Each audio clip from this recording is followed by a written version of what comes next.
Good morning, guys. It's your boy Shanus, and today is Sunday Fun Day. And what better day to do something to the car and add something new, right?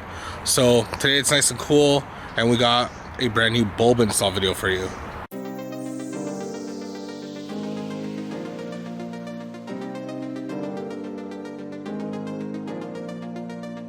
And when I say brand new, I quite literally mean brand new, because Auxito was nice enough to send us another product review. You guys seem to like the last one because it was very functional. So today we're doing a replacement to full-on headlight beams, and I'm really excited for this one because so the car is a 2016 model. It's already been, what, 7 years old now? Wow, that's crazy. Blows my mind. It feels like the Veloster just came out yesterday. But essentially, one of the things was it obviously came with halogen bulbs as opposed to something nicer like xenon or an actual HID bulb. So we're going to replace them with LEDs. Now this car already has LEDs, again, an older model. So let's see how they fare to something more modern. And already we're starting off amazingly. Missy Kitty's no longer allowed to touch the car because she's already dropped something, and we don't have a lift to get to it. So let's figure out how that's going to go through. Also, forgive the animal noises because we are outside, just like back in the day. So you're going to hear a lot of birds chirping. It's going to sound like a zoo, but I digress. So we've unsealed it. So let's open it up and see what we got in here. This is kind of a first impression. And whoa, already I'm shocked because this thing came with gloves. Now, this might seem like just kind of a silly addition, but if you've ever replaced any kind of headlight bulb, especially after quite some time, you'll know that your car's under, you know that the under hood of your car is probably filthy from all just daily driving. And to be fair, a lot of people don't actually clean their engine bays. You wash your car, but not really get in there. So this is kind of a nice addition, a nice pair of white gloves. They're also not like cheap. It's not plastic, it's like a fabric material. So I'm sure while they're probably not like the most durable thing in the world, it'll probably at least fare you a few times usage if you wash them and whatnot. Also in the box after that, we got some zip ties and some O-rings. I'm guessing that the O-rings are a replacement for the O-rings on the bulbs themselves. We got your instructions letting you know that depending on your vehicle, if you require an adapter, you know, there you go. And then of course your product manual, QR code in the back to kind of get more information if you prefer digital methods. And it's basically just installation steps. Be advised obviously that these are generic because every car is definitely very specific to their own cause, as we're going to show you on the Veloster for like the 50 millionth time. And then you have your bulb, which, look at this. There you have your built-in, I believe it's either a ballast resistor, we'll double check. And then one thing right off the bat that I'm liking about this is that I'm not sure if you could see, but you see how there's degrees on that? So that's telling me that once you lock this in, you'll be able to adjust the way the actual bulb beam pattern is. So one of the biggest complaints about LED bulbs is that essentially they're created as a like one job for all. So basically you'll bolt it in, you'll lock it in, it fits, but then depending on the way that the headlight is assembled and the way that this locks in, you might have a beam pattern, whereas instead of being like this, the way it's supposed to be, you'll have the actual LED chip angled, and you won't get the optimum actual reflection of the actual light emitted.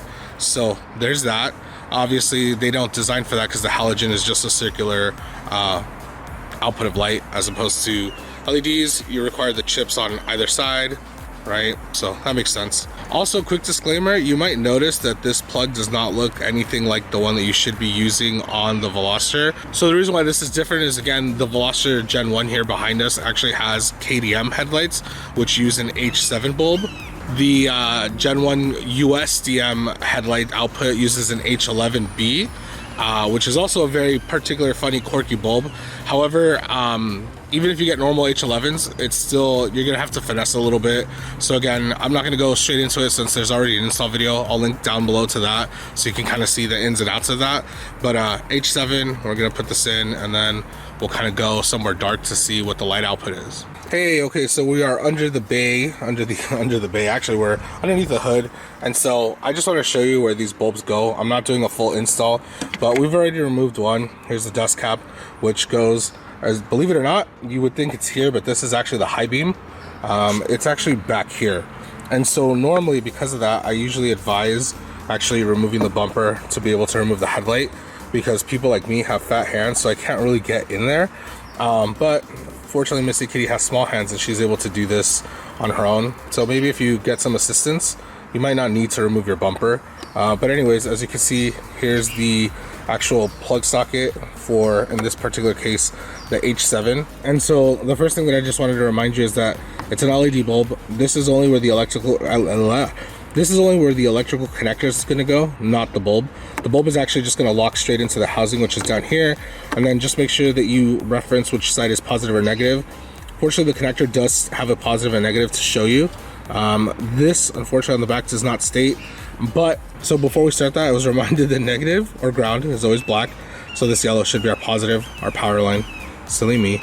I'm really sorry if these birds are annoying you guys. I apologize, they're kind of frustrating me too. But anyways, as the other bulb is being installed by small hands over there, this is what was in there before. And as you can see, it's kind of big. It's chunky compared to the Auxito one. Even the little heat sink section is, oh sorry, heat sink and fan built in is kind of chunky. I'm not going to show the brand, but the ballast is pretty thick. As you can see, it looks kind of like a car. And this is kind of the first problem that I talk about when it comes to universal applications.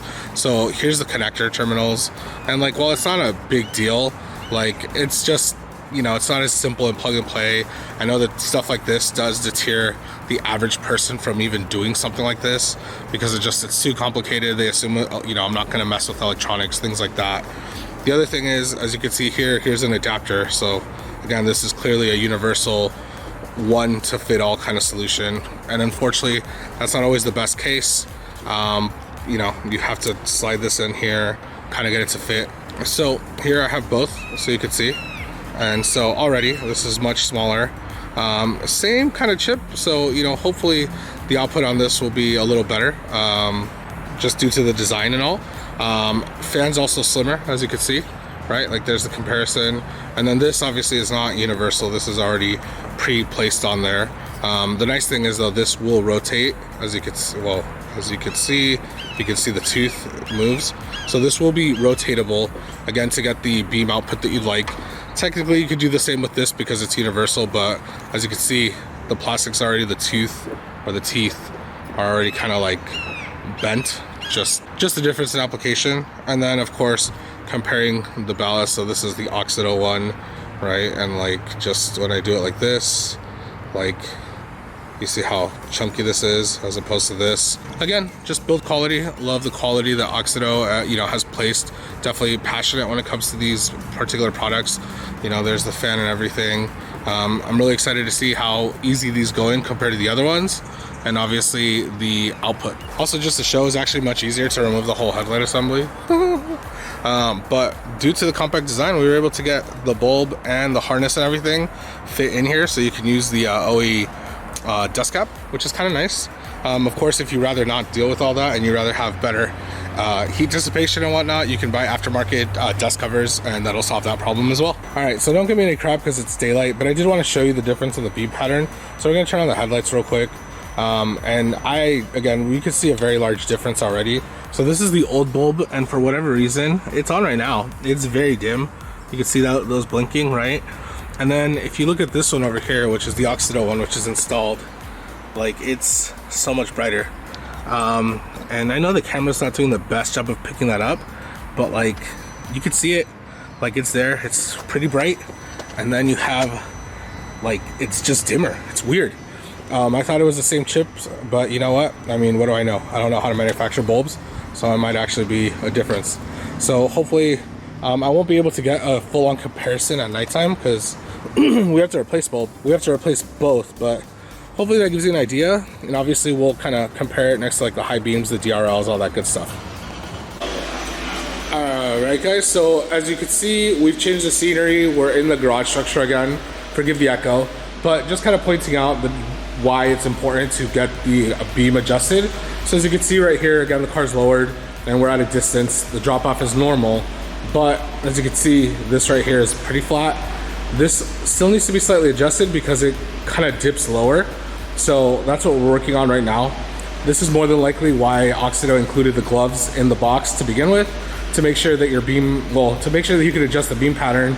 And of course, these bulbs get really hot when you're essentially touching them because, you know, produce a lot of heat to get that kind of brightness of light. You can see it's being adjusted right now, and you can see that the focal length changes. It goes, you know, depending on which direction you're going. So we'll get that adjusted, and then we'll try to give you the comparison against like the high beams as well. So while the adjustment's happening, I did also want to make comment that the fog lights actually aren't on. So we're actually going to turn it back on right now so you can get the fog lights and everything. So as you see, there's more illumination now because the fog lights. So for those of you who are saying like, oh, that's just the beam output with the fog lights, it was not. It was just the headlight. And then to show the comparison with the high beams, there's the high beams. And of course, they kind of dim because the focus is on the low beams. With the high beams on, the fogs actually turn off. So yeah, but there you go. Just really, really good output, because as you can see, compared to the fog lights, which are LED bulbs, that's all just the headlight beam. So I'm honestly really amazed at the quality of the bulb itself. It's really great. Sorry, my big body creating a shadow. So after we saw that, you're probably wondering what's the cost of these. My ground rule, you know, is that anytime that you look at actual bulbs online, usually if it's a good headlight replacement, it's typically about $100 for a pair of headlight bulbs. Anything cheaper than that is usually, I would recommend only for like fog lights, maybe even just styling. I know that if you live somewhere where you need high beams, I would definitely not skimp out on those. But if you live somewhere where you're probably not going to use them, I mean, it's up to you. You could obviously go a little bit cheaper. So I'm going to put the price point for these right here. For me, they're pretty reasonable, honestly. Again, though, if you're actually serious or you're actually interested in getting a set, your boy's got a discount code below and a direct link. Just another quality product. I'm really happy with these. I'm happy the way they turned out. It definitely complements the high beams from the prior install very well. So definitely go check these out. Last little disclaimer, like I mentioned about when you go buying stuff, don't be distracted by fancy terms and lumen outputs and everything. The majority of the time, if you're buying a quality product, you already know, right? You get what you pay for. You're gonna know the brand by reputation, and Auxito has done an amazing job building their branding name. Again, very competitively priced as opposed to other brands. But again, the quality is there, and I personally have a lot of respect for that. So I'm glad that I was able to team up with them to, you know, hopefully help some of you guys out, get your hands on a pair of quality replacement bulbs, whether it's this, whether it's the high beams, whether you want to replace your fog lights. Go check out their website, you know, link down below if you want a discount. Just trying to help you guys out. But yeah, let me know what you guys thought, right? Do you guys enjoy this brand now that you've tried it out? Are you still synonymous with another brand? You know, I know brand loyalty is quite strong. What else do you guys want to see on the channel? I know that we just got back to it, so again, expect a lot more videos coming soon. But as always, guys, please stay safe out there, keep doing you, and I'll see you guys in the next video. Bye.